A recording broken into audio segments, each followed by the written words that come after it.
अपने हाथों को उठाओ। पवित्र आत्मा, मैं अपने दिल को तेरे लिए खोलता हूं, अपने आप को ग्रहण करने योग्य बनाता हूं। जो कुछ मैं सुनूं और देखूं, मैं उसे ग्रहण करूं।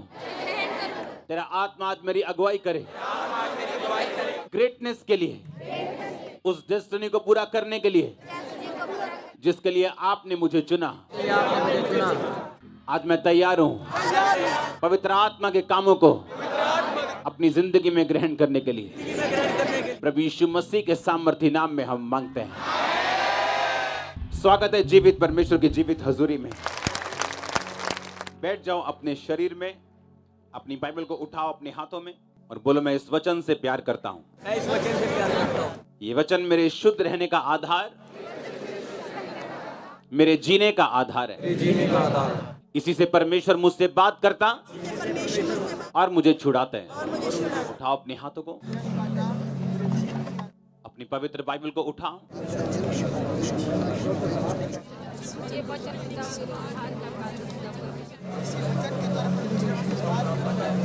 अपने हाथों को उठा के, खुदावन तेरा वचन मुझसे बात करता और मुझे छुड़ाता है, और मैं अपना दिल खोलता हूँ, अपनी आत्मा को खोलता हूँ, ग्रहण करने योग्य बनाता हूँ। जो कुछ मैं सुनूंगा उसे ग्रहण करूंगा। अंगीकार करो अपने हाथों को उठा के। जो आपके हाथ में बाइबल है, वर्ड है, यही आपको छुड़ाने वाला है। आज हर वो कर्स जिसके नीचे आप थे या हैं, इस वर्ड के द्वारा ये खत्म है, ये ब्रेक हो चुका है। जो भी फेलियर आपकी लाइफ के ऊपर था, ये वचन उस फेलियर से आपको आजाद करने वाला है। आज हर वो चीज जो शैतान ने आपको दी है, इस वर्ड के द्वारा वो कैंसिल। अगर आमीन ऊंच है तो ये आशीष आपकी। आज मेरा बिलीव है कि जब ये वर्ड आप सुनेंगे, आपको मालूम होगा कि परमेश्वर किस तरह आपकी लाइफ में काम करता है। आमीन। अपने पड़ोसी को बोलो, वो उस तरह काम नहीं करता जिस तरह से तू चाहता है, वो उस तरह से काम करता है जिस तरह से वो चाहता है। आमीन। कोई भी ऐसा नहीं है यहां पे जिसके जीवन में परमेश्वर का प्लान नहीं, एक भी नहीं। चाहे हम लाखों की गिनती में हों, हमें लगता है हम तो लाखों हैं, क्या परमेश्वर हमें जानते हैं? आपसे लाख गुना तारे आसमान में, और एक एक तारा पृथ्वी से लाख गुना बड़ा है। वो इतना बड़ा परमेश्वर है, उसको उसकी निगाह से देखना है। जब ये मिनिस्ट्री स्टार्ट हुई 2008 में, 2007 में जब मैं खामरा में था, तो मैं आपको ये बात बता चुका हूं कि ऐसे दो घर थे जो पवित्र आत्मा ने मुझे खुद जाने के लिए बोला था। मेरे को एड्रेस नहीं मालूम था, जानता नहीं था, पहचानता नहीं था, एरिया नहीं मालूम था, बिल्कुल नया था इस एरिया में, क्योंकि मैं मॉडल टाउन का रहने वाला था, जलंधर। जब मैं यहाँ आया तो होली स्पिरिट ने मुझे बोला, इस साइड इस गांव को जा। उस गांव को मैं गया। अब आगे जा, आगे गया, अब इस गली मुड़, अब जाके पूछ यहाँ क्रिश्चियन कौन है। कहते यहाँ एक ही क्रिश्चियन घर है, ये। उस घर में मैं गया। मेरे को डर नहीं होता था ऐसे कि जय मसीह की, जय मसीह की, किदा आए जी, मैं इदा आया जी, तुसी किदा जी, मैं इदा जी। आप जानते हैं उस घर के टेस्टिमनी क्या? उस औरत को पथरी हो गई थी और किसी ने बताया, आप चर्च जाओ, प्रार्थना करवाओ, आपकी हीलिंग हो जाएगी, आप चर्च में जाया करो। उसने चर्च में जाना शुरू किया, हस्बैंड ने जाना शुरू कर दिया, घर वालों ने फिर जाना शुरू कर दिया, लेकिन उसकी पथरी नहीं गई।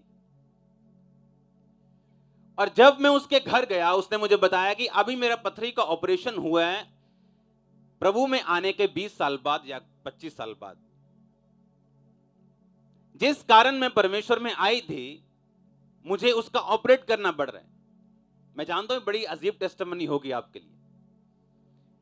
और देखो, परमेश्वर जो वफादारों के साथ वफादार है और सीधों के साथ सीधा है, वो मुझे बता रहा है उस घर के बारे में, जो घर मैं जानता नहीं हूं, मैंने कभी देखा नहीं, कभी सुना नहीं, उस गांव में मुझे कोई नहीं जानता, और उस घर में मैं जा रहा हूं और वो बता रही है कि अब मेरी बेटी भी प्रॉब्लम में है, इसके भी बेबी नहीं हो रहा, इसका भी वही चल रहा है जो मेरी लाइफ में चल रहा था।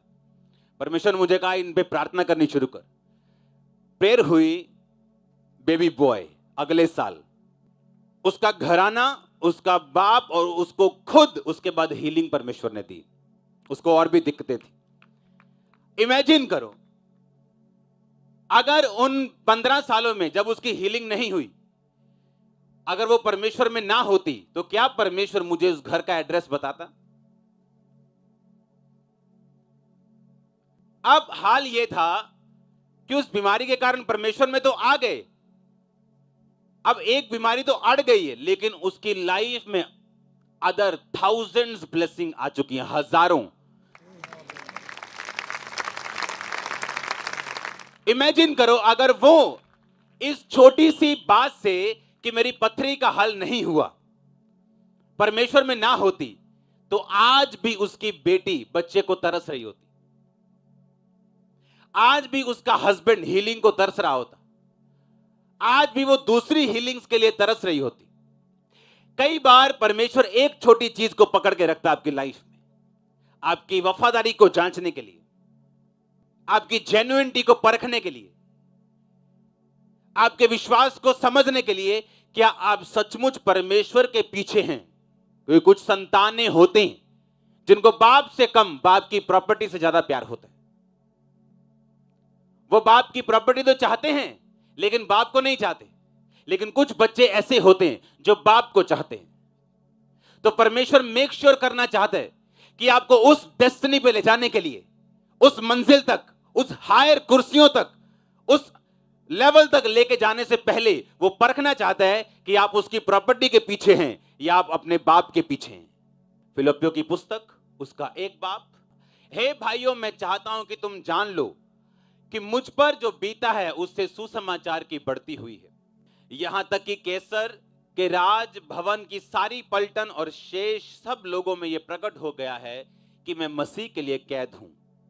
प्रभु में जो भाई हैं उनमें से अधिकांश मेरे कैद होने के कारण हियाव बांधकर परमेश्वर का वचन निधड़क सुनाने का और भी साहस करते हैं।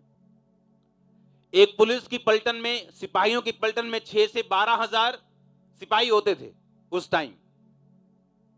पौलुस के उस जेल में रहने के कारण वो सारी पलटन को मालूम हो गया था कि यीशु मसीह उद्धार करता है। बाकी लोगों में यह प्रकट हो गया था यीशु मसीह उद्धार करता है। लेकिन आज का विश्वासी अगर उसकी लाइफ में कोई झटका लगे, कोई करंट लगे उसको, क्या वो वही विश्वास में बना रहेगा जो उसको तब मिला था जब उसकी जिंदगी में एक बड़ी गवाही पैदा हुई थी? बड़ी गवाही अच्छी है लेकिन बड़े विश्वास से थोड़ी कम है। अच्छा है परमेश्वर आपको बड़ी गवाही दे, लेकिन उससे भी उत्तम है कि आपके अंदर बड़ा विश्वास हो। क्योंकि अगर बड़ा विश्वास हुआ तो बड़ी गवाहियां रोज पैदा होंगी आपकी लाइफ, एवरी डे। आपके बच्चे, आपका फाइनेंस, आपका कैरियर, आपकी लाइफ, आपकी मिनिस्ट्री, जिस भी स्ट्रीम, जिस भी एरिया में आप बुलाए गए हैं परमेश्वर के द्वारा, आप उस एरिया में अपने मास्टर होंगे और बेस्ट होंगे। और यही पवित्र आत्मा का काम है। वो जानता है आपने कहां जाना है, वो जानता है कि परमेश्वर की प्लानिंग आपकी लाइफ में क्या है, वो जानता है किस ग्रेटनेस में परमेश्वर आपको लेके जाना चाहता है। और सबसे बड़ी बात, वो कभी भी आप पे जाहिर नहीं करता कि आप किस लेवल पे जाएंगे। आपके विश्वास को परखने के लिए, चेक करने के लिए आपको। आमीन। और जब आपको यह मालूम हो गया कि पवित्र आत्मा आपके लाइफ में आपको लेके जाएगा ग्रेटनेस की तरफ, वो आपको परखेगा, आपको चेक करेगा। हर वो चीज आपकी चेक की जाएगी। आपको चेक किया जाएगा कि पौलुस की तरह जब आपकी लाइफ में जेल है, और पौलुस परमेश्वर से क्वेश्चन कर सकता था कि परमेश्वर, जितना मैं सामर्थी हूं, जितना मैं प्रचारक हूं, जितना मुझे समझ है, जितनी कलीसियाएं मैंने स्थापित की हैं, क्या ये अच्छा नहीं है कि मैं जेल में ना रह के तेरा काम करूं? हाँ या ना? बुद्धि क्या कहती, सेंस क्या कहती कि पौलुस को जेल में नहीं होना चाहिए। अगर परमेश्वर पतरस को अपना दूत भेज के छुड़ा सकता है, पतरस जब जेल में था, उसे बंद कर दिया जेल में, दूत आया, उसकी पसली पे टैप किया, उस उठा, उसे ऐसा लग रहा था मैं दर्शन देख रहा हूं, मैं सपना देख रहा हूं। उसने उठाया, उसकी जंजीरें खुली, सारे दरवाजे अपने आप खुले, और जब दरवाजे खुले तो अभी पतरस लग रहा था कि मैं दर्शन देख रहा हूं। जब वो अपने घर पहुंच गया तो उसको मालूम हुआ मैं दर्शन नहीं देख रहा हूं, मैं रियलिटी में हूं। मैं ये कहता हूं, अगर परमेश्वर पतरस को छुड़ा सकता था, क्या वो पौलुस को नहीं छुड़ा सकता था? अगर वो पतरस को भेज सकता है दूतों को छुड़ाने के लिए, तो पौलुस को क्यों नहीं भेजा? क्योंकि हम इंसानी दिमाग से सोच रहे हैं। अगर उस समय की पॉपुलेशन आप कितनी लगाते हो पूरी दुनिया की, आज से 2000 साल पहले, बहुत कम। अगर पौलुस शरीर में खुला भी घूमता तो ज्यादा से ज्यादा 1 से 1.5 करोड़ लोगों तक पहुंच पाता अपनी पूरी लाइफ में। आज उसी जेल में बंद पत्रियां 400 करोड़ से भी ज्यादा लोग पढ़ चुके हैं। अब बोलो, अब फायदा हुआ कि पहले था? लेकिन अगर शैतान जब ड्रामा करता है माइंड में, हां पता है ना ड्रामा, तू ऐसा क्यों है? अगर परमेश्वर है तो ऐसा क्यों है? तू बाहर क्यों नहीं हुआ? उसके दूत कहां चले गए? वो तुझसे प्यार नहीं करता। पतरस को छुड़ा सकता है क्या? तुझे नहीं छुड़ा सकता। लेकिन परमेश्वर को आने वाला कल मालूम है। उसी पतरस ने उस जेल में रहते हुए सबसे ज्यादा पत्रियां लिखी हैं जो आज आप पढ़ते हो। पतरस ने सिर्फ 2 लिखी, कई प्रेरितों की हैं ही नहीं। सबसे ज्यादा पौलुस की हैं। कलीसिया में सुधार सबसे अधिक पौलुस के हैं। कलीसिया कैसे चलानी है सबसे ज्यादा पौलुस जानता है। पौलुस ने उस सब पत्रियों को उन जेलों से लिखा, अपनी कैद में लिखा। उस कैद में रहते हुए उसने दूसरे लोगों को बदला, पलटन को बदला, सिपाहियों को बदला, सेनापतियों को बदला। और आज आप उसको सुन रहे हो, पतरस को पढ़ रहे हो, पौलुस को पढ़ रहे हो, सबसे ज्यादा क्योंकि ये परमेश्वर का प्लान था उसकी लाइफ में। आज जब आप अपने दिमाग से सोचते हो, अपनी सेंस यूज कर, इस्तेमाल में लाके कि परमेश्वर ने ये काम ऐसे क्यों नहीं किया, ये काम उसने ऐसे क्यों नहीं किया। आज मैं अपनी पढ़ाई पूरी करके ऑस्ट्रेलिया में कहीं और, जिंदगी में कहीं और देश में कहीं सेट हो गया होता, लेकिन उस टाइम जब ये सब कुछ होना था, परमेश्वर ने मुझे पागल किया, डॉक्टरों के पास ले गया, सब बाबाओं सब तरफ गया, जब कोई इलाज नहीं हुआ, सुसाइड करने तक पहुंच के फिर यीशु मसीह के बारे में मालूम होता है। और जब मालूम होता है तो फिर भी हीलिंग नहीं होती। लोगों की हो रही है, इसकी हो रही है, इसकी हो रही है, इसकी हो रही है। कितने साल, 1 साल, 2 साल, 3 साल, 4 साल, 5 साल, 10 साल, पता नहीं अब होगी कि नहीं होगी, लेकिन आज मैं हील हूं, डिलीवर्ड हूं, लेकिन अपने टाइमिंग से। हालेलुया। उस टाइमिंग से जो स्वर्ग में निर्धारित की गई थी। अगर वो टाइमिंग से मैं ना चलता तो आज आप यहां ना बैठे होते, आज आप ये टेस्टिमनीज ना सुन रहे होते। वो सब कुछ डिजाइन किया गया था हेवन के द्वारा। आमीन। लेकिन बाइबल कहती है शारीरिक व्यक्ति वो शरीर की आंखों से सोचता है, और आत्मिक व्यक्ति आत्मिक चीजों के ऊपर मन लगाता है। जिस दिन ये सारे ड्रामे खत्म हो जाएंगे दिमाग में कि हीलिंग होगी कि नहीं होगी, डिलीवरेंस होगी कि नहीं होगी, बरकत आएगी कि नहीं, जिस दिन ये ड्रामे खत्म हो जाएंगे और आप परमेश्वर को उस तरह से प्यार करेंगे जिस तरह आप अपने बाप को करते हैं। आप ये नहीं सोचते आज अगर बाप ने मुझे साइकिल नहीं दिया तो मैं पड़ोसी को अपना बाप बना लूंगा। आप उसी के पास ही रहते हैं, हाँ या ना? और जब ये माइंडसेट हो जाता है कि यीशु मसीह मेरा बाप है, मैं जानता हूं वो एकमात्र परमेश्वर है, ये गवाहियां साबित करती है, ये प्रेजेंस साबित करती है, वर्ड साबित करता है कि वो एकमात्र परमेश्वर है। जब आपको इस बात की समझ आ जाती है और आप इन ड्रामों से आजाद हो जाते हो, आपकी वो लाइफ शुरू होती है जो आपने सपने में भी नहीं सोची होगी। फिर आपको समझ आता है कि अब बात सेटिंग की है। जब ये आपकी सेट हो गई, ये माइंड सेट हो गया, बाइबल कहती कि जब दूत ने कहा अब्राहम अगली ऋतु में जब मैं आऊंगा तो तू, तेरी वाइफ तो है वो बेबी के साथ ब्लेस्ड होगी। उसने क्या कहा? उसने कहा क्या अब मेरे संतान होगी? क्या क्या इस 99 साल के मरे हुए शरीर के क्या बच्चा पैदा होगा? क्या 90 साल की सारा जिसका गर्भ सूख चुका है, मर चुका है, क्या वो बच्चा जनेगी?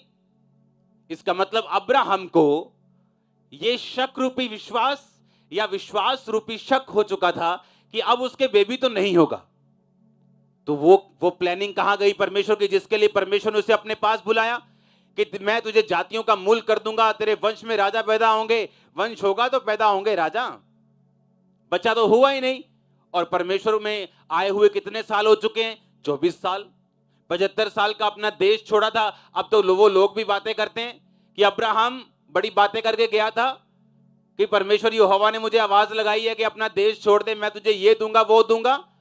तेरे को गलती लग गई है, तू पागल इंसान है, तेरे को साइकोलॉजिकली प्रॉब्लम्स हो गई हैं। कोई अब तेरा ही दिमाग तुझसे बातें करता है। परमेश्वर ने कुछ नहीं कहा तुझसे, अब तू बूढ़ा हो गया। पर बाइबल कहती तब भी, इसका मतलब कि परमेश्वर ने जब उससे कहा कि मैं तुझे दूंगा, इसका मतलब वो परमेश्वर में फेथफुल था, तो परमेश्वर ने उससे कहा था। बना हुआ था तो परमेश्वर ने कहा। अगर बना हुआ ना होता तो परमेश्वर बात ना करता, क्योंकि परमेश्वर इमोशनल नहीं जो कहे हाय अब्राहम, हाय बैको चला मेरा अब्राहम, और फड़ो इनू जाके दसो चिंता ना कर दूं। परमेश्वर ऐसा नहीं। आप मुंह फेर लेंगे, वो मुंह फेर लेगा। आप स्वर्ग नहीं जाएंगे तो स्वर्ग में कोई भूचाल नहीं आने वाला, कोई और चला जाएगा। इसलिए यीशु मसीह ने कहा बाय फेथ, विश्वास के जरिए ही तुम सब कुछ ले सकते हो। उसने ये नहीं कहा रोने के जरिए या मुझे इमोशनल ब्लैकमेल करोगे तो इसके जरिए तुम सब कुछ। उसने कहा बाय फेथ, बाय फेथ, विश्वास से तुम मुझसे ले सकते हो। विश्वास करने वाले के लिए सब कुछ संभव है। और बाइबल कहती है अब्राहम विश्वास में दृढ़ रहकर, यह ना देखते हुए कि उसका शरीर मर चुका है, उसकी पत्नी का शरीर मर चुका है, लिखा उसने विश्वास में दृढ़ होकर परमेश्वर की महिमा की। क्या यह लिखा है कि उसने 24 साल के बाद शक में आके परमेश्वर को गालियां निकाली, मेने दिए, ताने दिए कि मैं तुझ में आ गया, अब क्या हुआ, मेरा क्या बना, मुझे क्या फायदा हुआ, लोग बातें करते मेरे विषय में, लोग मुझे पागल कहते हैं, तुझे मेरा सोचना चाहिए था। बाइबल कहता है उसने विश्वास में दृढ़ होकर परमेश्वर की महिमा की। आपकी गवाही लेट है, आपको एक ही वर्ड कहना चाहिए, वो जानता है, उसने आपकी प्रेयर सुनी, वो आपकी रिक्वेस्ट जानता है, आपकी टाइमिंग, आपका दुख दर्द, इमोशनल डिस्टर्बेंस सब जानते हैं। पर अगर आप थैंक यू जीसस बोलेंगे, आपकी गवाही तैयार होगी।